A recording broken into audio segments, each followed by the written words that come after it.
Hello, my friends. My name is Darren Gerdes. I'm just a professor trying to provide you context in the war in Ukraine. Yesterday, I reported that Ukraine has reported that 500,000 Russians have been removed from the battlefield. And I keep seeing this response of, well, do you really trust these numbers? I said it's an estimate. I didn't say it's exact. They might have gotten some wrong. They might have, not counted for some others and that kind of thing. But nonetheless, I think it's probably reasonably fair. And I'll lay out the case of why, and then we'll compare to Ukrainian losses as well, the best that we can understand. Okay, so this is what they passed yesterday with 1140 off the battlefield, and it's been hot over the last few days, up in the region of 1,300 or more for the last 2 weeks. So they hit 500,000 and change. Okay, now Zelensky came out the other day, this was yesterday actually, came out and said that during the Kharkiv offensive in that region, in that isolated place, there was offensive 8 times higher than Russian losses were 8 times higher than Ukraine's losses. And this is isolated, but it kind of makes some sense that the losses would be higher for the Russians as they're attacking and Ukrainians are defending and they're kind of dug in. Russian losses during the offensive in Kharkiv Oblast, launched earlier this month, are 8 times higher than those suffered by Ukraine's armed forces, President Volodymyr Zelensky said in an interview published on May 25th. The Kyiv Independent could not independently verify this claim, and that's good for them to say. I don't know whether it's 8 to 1 or 4 to 1 or 2 to 1 or whatever it is. I would be very surprised if it was in Russia's favor. I mean, outside of Russia, lobbing missiles in at the civilian population. I'm talking about on the front line. Ukraine's military said that it was now conducting counterattacks against Moscow's forces in the area. Quote, their breakthrough in the direction of Kharkiv, which occurred a little over 2 weeks ago, resulted in military casualties of 1 to 8, 1 Ukrainian to 8 Russians, Zelensky said while speaking to reporters on May 24th in the ruins of a Kharkiv print house, which was destroyed in a Russian missile attack a day earlier. And I showed you this Russian missile hitting the printing factory or book house or whatever they call it. This is a metaphor alert. Please forgive my redundancy if you saw this before, but this is the diary of writer Volunko. His body was found in a massive grave in Izium in 2022. This diary was found by writer Victoria Amelina. She died after the shelling of Kramatorsk in 2023. The Kharkiv factory that printed this book was destroyed by Russian shelling today. Really, I mean, it is like a metaphor for the liberation that Russia is bringing to Ukraine. Now, that 8 to 1 is nothing like this 40 to 1, like Scott Ritter was claiming, and I destroyed that. I mean, this just was Philistine pig ignorance to my mind. 40 to 1 Ukrainian to Russian losses. Yeah, okay, that doesn't even make any sense. Okay, Russia lost 500,000 troops in Ukraine, according to Kyiv. Now, this just came out in Newsweek, and it did a pretty good job of tracking, where the numbers are. Russia has lost more than 500,000 troops since the start of its full-scale invasion, according to Ukraine's latest figures, signaling the huge cost of Vladimir Putin's war having on his own personnel. The daily total, which includes those who are both killed and injured, so when we're looking at this, here we're looking at both killed and injured. We're not just talking about killed. Okay, has been creeping up in recent months, especially as Russian momentum has been gathering in the Donetsk Oblast, and 2 weeks into an offensive in the northeast of Kharkiv, where Moscow's troops have captured settlements by the border. Now, they have captured some real estate, but they paid very dearly for it. On May 12th, the tally hit 1740. I talked about it on that day. I haven't seen anything like that. I mean, that's got to be a record for daily casualties on the Russian side, beating the previous record from October 19th, 2023 of 1,380 personnel.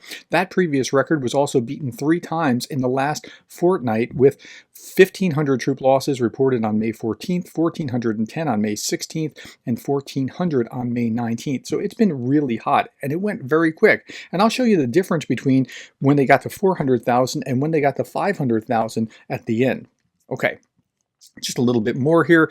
Moscow has not updated its figure since September of 2022, when it said the death toll stood at 5,937.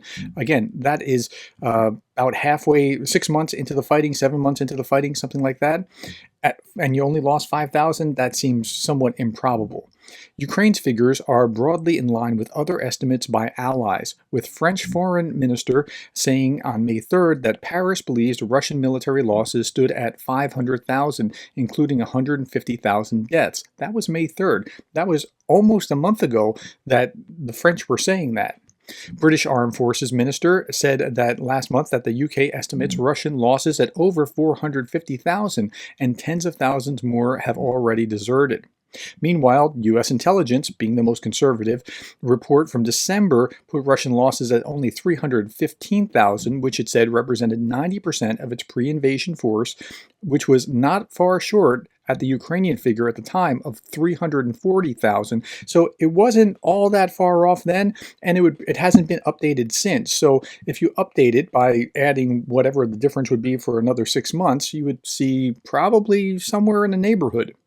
Mediazona, a Russian independent media outlet working with the BBC Russia, put the number of confirmed dead Russian soldiers as of Saturday at 54,185 based on public records. Now that's tracking each record, but the numbers could be and are much higher. Okay, so that's what we see there, and let's look at the numbers that are out on Wikipedia. So we'll look first at the Russian numbers here. So the Russian forces, according to the U.S. estimate, about 350,000 killed and wounded. According to the UK estimate, about 400. Now, again, remember, that was March of 2024, and so you got to update for a couple of months. The UK estimate is 450,000 killed and wounded, and this was April of 2024. The French was, again, 500,000 total killed and wounded, and this was early May. And so, yeah, I think there's something probable to this number being in the ballpark. Maybe it's 20,000 off, maybe it's 20,000 up, maybe 20,000 down, whatever it is. These losses have been very, very heavy. Okay, back to the Wikipedia page. Now let's look at the Ukrainian losses. So you have different estimates. The U.S. estimated in August of 2023, not quite a year ago, but 9, 8, 10 months ago, something like that, 70,000 killed, 100,000 to 120,000 wounded. And again, the U.S. is careful and conservative, and so they're saying, it could be more than what it's being projected. Okay. Museum of Military History, the Book of Remembrance, would show 35,000 killed, 15,000 missing. Let's wrap those together and say 50,000, roughly, just as a rough cut. And then 100,000, let's use a conservative figure here. So 150,000 in the Book of Remembrance, and that was in November of 2023. So if you update from November to now, when we're talking about it in May, so you're moving that up, I don't know, to, let's say, 250. So again, if you take the U.S. estimate from a year ago, which would have been something like whatever it was there, let's make it, say, 300,000. And then we say here, UA losses project, 40,000 killed, not including non-combat. And then you use a multiple of about 3 to 1 for wounded. So 50 plus another 3, and you're at least at about 200,000, probably more than that if you are going to add just some margin to be conservative. So somewhere between, let's say, 200 and maybe 250 to 300, maybe a little bit more than 300,000. But that's a far cry from what Sergei Shoigu said here just not too long ago, where this was May 3rd, and I talked about this, where he said that in April, Shoigu estimated Ukrainian casualties as approaching 500,000 since the hostilities with Russia started in February 2022. That's not it at all. So, but I would guess there's probably 200 and change minimum, and maybe north of 300,000, but we just don't know. Now, Zelensky said that there were 31,000 Ukrainian soldiers had died. Now, this was back in February of 2024 when he made this statement. Not 300,000, not 150,000 or whatever. So in February. Now, I don't know that it would double since February, but let's just, as a rough cut, say, okay, let's roughly double it. That's 60,000, just to do a little thought experiment. That's 60,000, and then 3 times 60 for casualties. That would put you at roughly in the 250 cut, something like that. And all of these, whether it's the UK, the US, the French, the Ukrainians, they all tend to show us that we're somewhere near this. I don't know exactly where we are, and I wouldn't bet my life on it's exactly 500,000, but it's probably not that far off. Okay, as a last piece of this puzzle, let's look back to when they passed 400,000. They passed 400,000 just after 2 years. That means every about 6 months, they were clocking 100,000. And then between February 27th, when they hit 400,000, and May 25th, that, if we look at how many days, it's been hot.